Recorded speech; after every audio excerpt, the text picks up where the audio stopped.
இங்க தமிழ்நாட்டுல நீங்க அதை வந்து உள்ள விடாம இருங்க அப்படின்னு இங்கதான் சொல்றாரு தவிர நீ ஏன் அந்த சட்டத்தை கொண்டு வந்தேன்னு மத்தியில கேட்கவே இல்லையா? அப்ப அவருடைய தொடைநடுங்கித்தனம் வந்து அதுல நமக்கு தெரியுது. வரும்போதே அவர் வந்து இப்படி ஒரு பயந்தாங்குடியா தான் வராரு. இவங்க எப்படி விஜயை நம்பி வர்றாங்க, அவர்கிட்ட என்ன ஸ்பெஷல் நினைச்சு வராங்க? ரொம்ப நேரமா அதை வீடு வீடுன்னு பேசிட்டு இருக்கீங்க. ஓகே, அது அது முதல்ல வீடே கிடையாது. அது டாய்லெட்ல ஒரு சீட்டை போட்டு என்னமோ தளபதி சொன்னாரு நான் வந்து நிக்கிறேன் அப்படின்னு வரக்கூடாது. அப்படி வந்தா அது உருப்படாது. இந்த தேர்தலில் நீங்க நிக்க வேணா, ராஜ்யசபா சீட்டு தரோம் உங்களுக்கு அப்படின்னு சொல்லி ஒதுக்கி விடும் பொழுது அப்புறம் எதுக்கு உங்களுக்கு இவ்வளவு பெரிய கட்சி?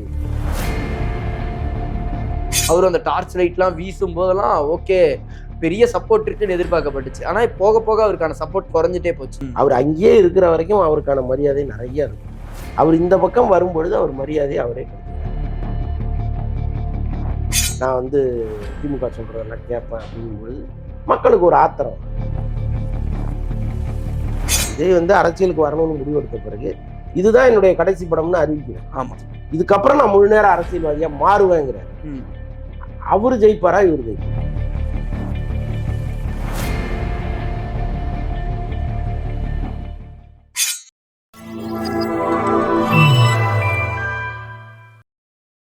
வணக்கம் மக்கள், திஸ் இஸ் விஜய் பிரகாஷ். நீங்க பார்த்துட்டு இருக்கிறது டேக் ஒன் தமிழ். இன்னைக்கு என் கூட சினிமா விமர்சகர் மற்றும் மூத்த பத்திரிகையாளர் அந்தரன் அவர்கள் இருக்காரு. அவர் கூட சினிமா சம்பந்தமா நிறைய விஷயங்கள் பேச போறோம். வாங்க பேசலாம். வணக்கம் சார். வணக்கம். விஜய் அவர்கள் வந்து ஒரு ஆப் தொடங்கி இருந்தாரு. அதாவது தமிழக வெற்றி கழகத்தோட அந்த உறுப்பினரா சேர்றதுக்கு அந்த அந்த ஆப் ஆரம்பிச்சு கொஞ்ச நேரத்திலேயே கிராஷ் ஆகிற அளவுக்கு வந்து மக்கள் கூட்டம் போய் சேர்ந்ததா வந்து நியூஸ் எல்லாம் வந்தது. இதெல்லாம் எப்படி சார் பாக்குறீங்க? இது பல அரசியல் கட்சிகளுக்கு பெரிய திகைப்பையும் அதிர்ச்சியும் ஏற்படுத்தியிருக்கு. ஓகே, ஏன்னா இப்ப அவங்க வந்து விஜய் கட்சி ஆரம்பிக்கும் போது பாத்துக்கலாம், அன்னைக்கு எவ்வளவு பேர் சேருவாங்க அதெல்லாம் பாத்துக்கலாம், பணம் கொடுத்து சரி பண்ணிக்கலாம்லாம் கூட பல பேர் நினைச்சிருக்கலாம். ஆனால் தன்னார்வத்தோடு இன்னைக்கு ஒரு கூட்டம் உள்ள வந்துருச்சு. இந்த 50 லட்சம்ங்கிறது இன்னும் மேலே ஏறிட்டு தான் இருக்கும். இது வந்து சாதாரண வாக்கு வங்கியே கிடையாது. ஒருத்தர் இவ்வளவு பேரை திரட்டுறதுக்கு வாழ்நாள் முழுக்க ஊர் ஊரா சுத்தி இருக்கணும், ஊர் ஊரா போய் பேசியிருக்கணும், நிறைய எஃபர்ட்ஸ் போட்டாதான் இந்த கூட்டத்தை அவங்களால சேர்க்க முடியும்.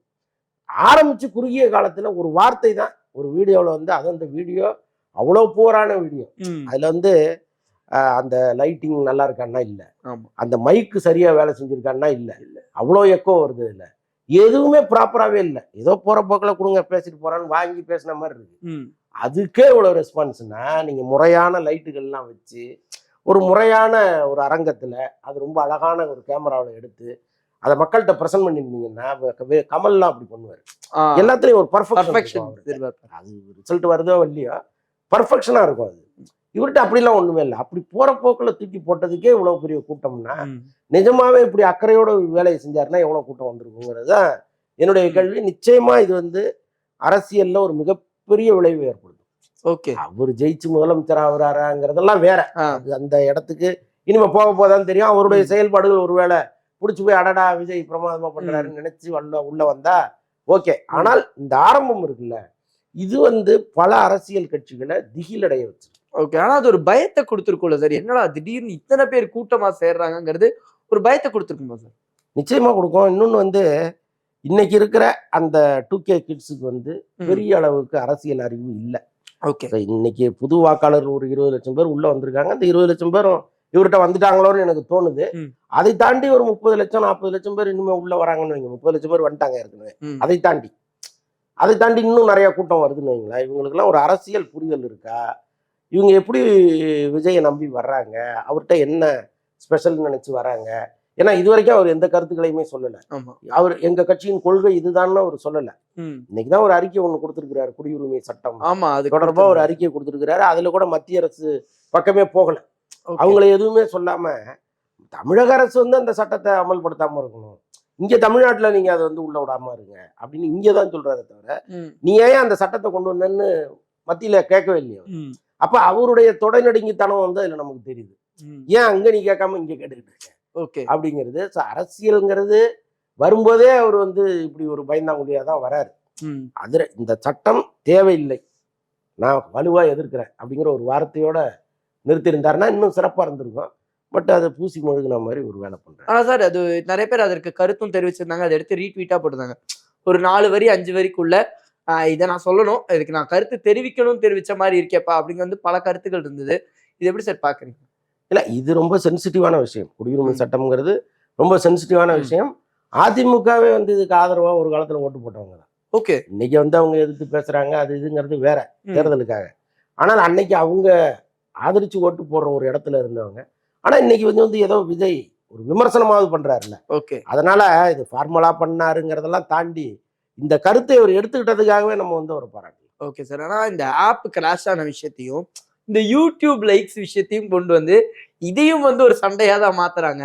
இதுக்கும் ஒரு ட்விட்டர் சண்டை வைக்கிறாங்க. பாத்தீங்களா, எங்களுக்கு யூடியூப்ல இந்த வியூஸ் இருந்துச்சு. அதே மாதிரி நாங்க ஆப் ஆரம்பிச்சோன்னு இப்படி கிராஷ் ஆயிடுச்சுன்னு.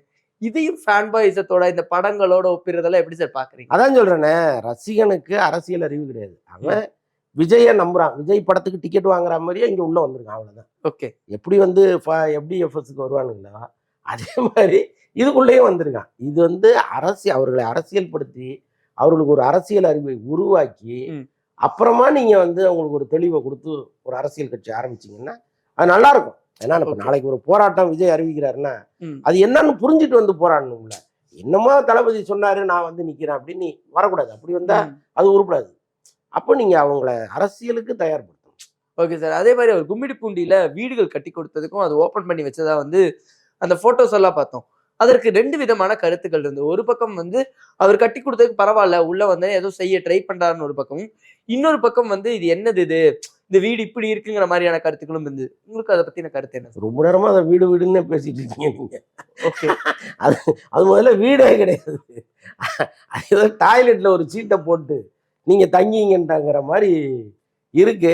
இப்படி செய்யறதுக்கு செய்யாமலே இருக்கலாங்கிறேன். ஓகே. முதல்ல நான் கூட விஜய் வந்து ஒரு 7 வீடு கட்டி கொடுத்தாருங்கும்போது, அடடா பரவாயில்லையே நல்லா இருக்கேன்னு சொல்லிட்டு நானே ஏதோ ஒரு சேனல்ல பாராட்டிலாம் பேசினேன். அதுக்கப்புறம் அந்த வீட்டோட லட்சணத்தை பார்க்கும்போது தான் தெரியுது, அடடா அவசரப்பட்டு பாராட்டிட்டோமே அப்படின்ட்டு. அப்படிலாம் செய்யக்கூடாதுங்க. நீங்க ஒரு விஷயத்தை செஞ்சீங்கன்னா அதுல ஒரு தெளிவும் ஒரு நல்ல விஷயமா அதுல இருக்கும். சும்மா ஏதோ கடமைக்கு நானும் கச்சேரிக்கு போனோங்கிற மாதிரி செய்யக்கூடாது.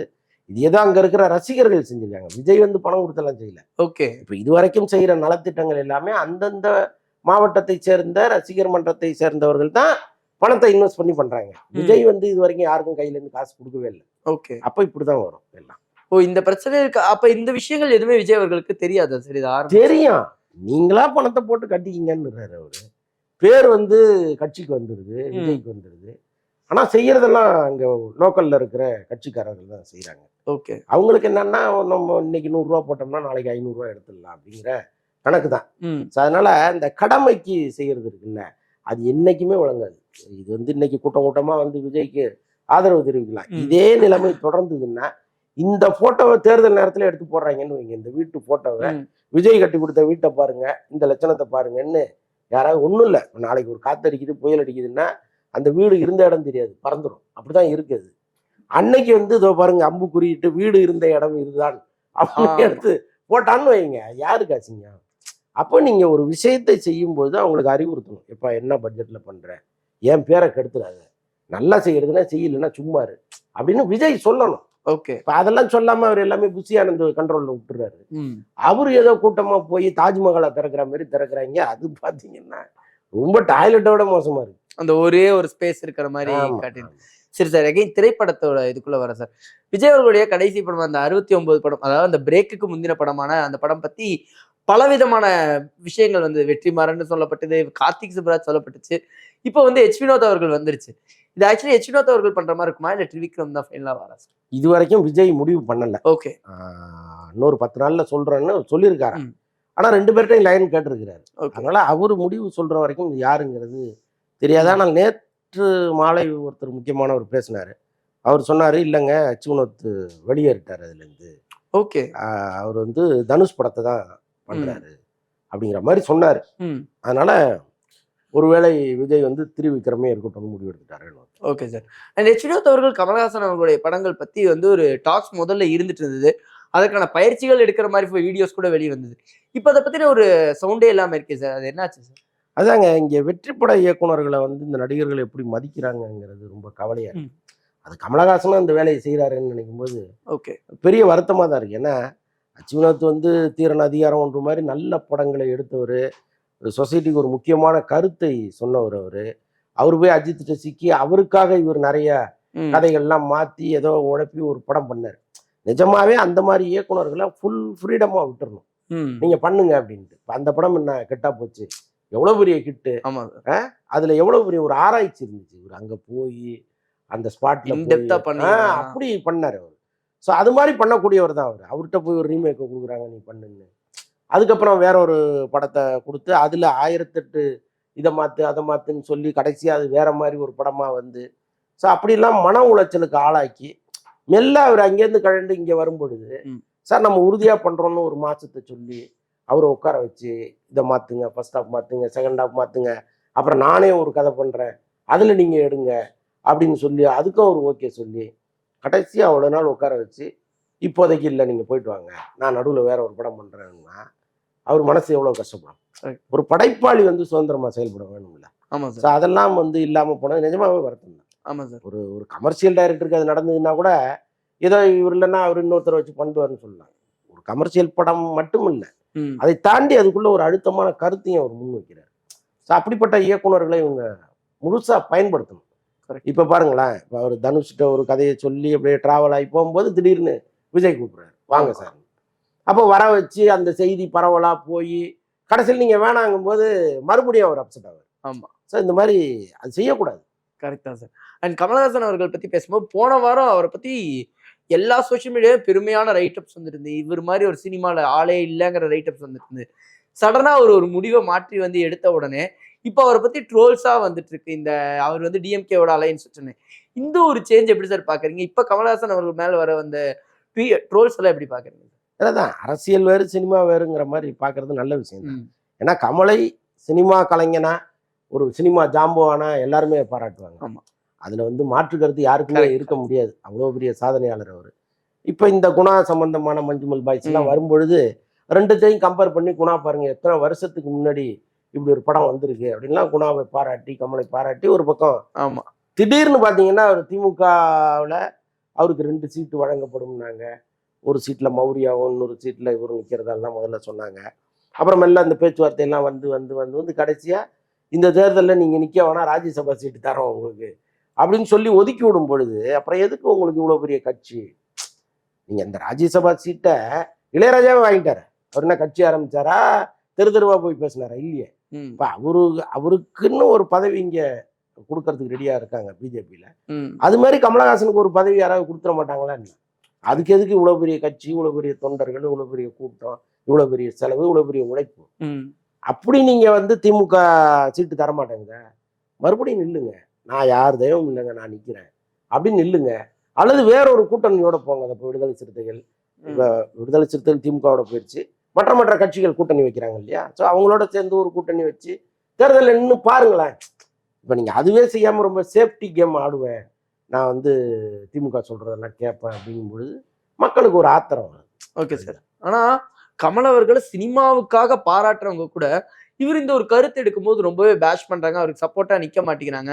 இந்த ஒரு சேஞ்ச் ஆக்சுவலி இதுல எப்படி சார் பாக்குறீங்க? நல்ல விஷயம் தான். ரெண்டுத்தையும் பிரிச்சு பார்க்குற பக்குவமே தேவைதானே இப்போ. கரெக்டா சார். 2020 அவர் உள்ள வரும்போது வந்து ஒரு மிகப்பெரிய சப்போர்ட் இருந்தது. அவர் அந்த டார்ச் லைட்லாம் வீசும் போதெல்லாம் ஓகே பெரிய சப்போர்ட் இருக்குன்னு எதிர்பார்க்கப்பட்டுச்சு. ஆனா போக போக அவருக்கான சப்போர்ட் குறைஞ்சிட்டே போச்சு. இப்போ விஜய் அவர்களுக்கு இது ஒரு விஷயமா இருக்குமா சார்? ஏன்னா பலரும் அதை தான் மென்ஷன் பண்ணியிருந்தாங்க. ஒரு நடிகர் உள்ள வந்தாரு, மாற்றத்தை கொண்டு வருவாருன்னு நினைச்சோம், அவர் எதுவும் கொண்டு வரல. இன்னொரு நடிகர் இப்போ உள்ள வந்திருக்காருங்கிற டாக்ஸ் எல்லாம் வருது. இது எப்படி சார் பாக்குறீங்க? இல்ல இப்போ கமல் சொல்றாரு, முழு நேர அரசியல்வாதின்னு ஒருத்தரும் கிடையாது, முழு நேர அப்பா கிடையாது, முழு நேர மகன் கிடையாது அப்படின்னா வழக்கம் போல என்னத்தையோ உழப்புறாரு. அது இப்படி முழு நேர அப்பாவா இல்லாம இருப்பாரு, முழு நேர மகனா இல்லாம இருப்பாரு. ஓகே இல்லையா? ஏதோ சொல்லணுங்கிறதுக்காக சொல்றாரு. அப்போ நீங்க ஒரு பக்கம் அரசியலை நான் ஊறுகாய் மாதிரி பயன்படுத்துவேன், மற்ற நேரம்லாம் நான் நடிக்க போவேன் அப்படின்னா இந்த மக்கள் அந்த தீர்ப்பை தான் கொடுப்பாங்க. ஓகே. விஜய் அப்படி கிடையாது. விஜய் வந்து அரசியலுக்கு வரணும்னு முடிவெடுத்த பிறகு இதுதான் என்னுடைய கடைசி படம்னு அறிவிக்கிறார். ஆமா. இதுக்கப்புறம் நான் முழு நேர அரசியல்வாதியா மாறுவேங்கிறாரு. அவரு ஜெயிப்பாரா இவரு ஜெயிப்பாரா? அந்த கணக்கு இருக்கு. நீங்க ஒரு விஷயத்துல இறங்கிட்டீங்கன்னா முழுக்க முழுக்க அதுக்காக தன்னை அர்ப்பணிக்கணும். அதனால கமலுக்கு வந்து சினிமாங்கிறது தான் வேதம், உயிர் எல்லாமே. அவர் அங்கேயே இருக்கிற வரைக்கும் அவருக்கான மரியாதை நிறைய இருக்கும். அவர் இந்த பக்கம் வரும்பொழுது அவர் மரியாதையை அவரே கெடுத்துக்கிறாரு. அதுதான் உண்மை. Okay sir. இந்த ஒரு சந்திப்புக்கு ரொம்ப ரொம்ப நன்றி.